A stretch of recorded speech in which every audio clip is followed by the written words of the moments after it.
TDP నాయకుడు NVS Prabhakar పై TPCC senior ఉపాధ్యక్షుడు Mallu Ravi fire అయ్యారు. సీఎం రేవంత్ రెడ్డిని ఢిల్లీ సబ్ సర్వెంట్ అన్న ప్రభాకర్ వ్యాఖ్యలను తీవ్రంగా ఖండించారు. అవి రాజ్యాంగ స్ఫూర్తికి విరుద్ధమని మల్లు రవి మండిపడ్డారు. రేవంత్ రెడ్డికి ప్రభాకర్ క్షమాపణ చెప్పాలని డిమాండ్ చేశారు.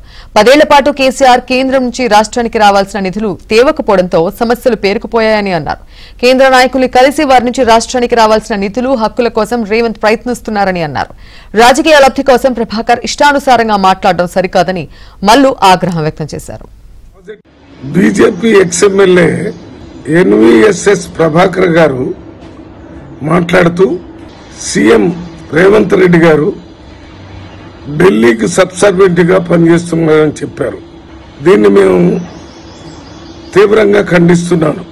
ఎందుకంటే ఢిల్లీలో వెళ్లకుండా 10 సంవత్సరాలు టీఆర్ఎస్ ప్రభుత్వం తెలంగాణకు రావాల్సినటువంటి ప్రాజెక్టుల గురించి కానీ నిధుల గురించి కానీ సరైన సమయంలో అడక్కపోవటం వల్లనే తీవ్రమైన నష్టం జరిగింది.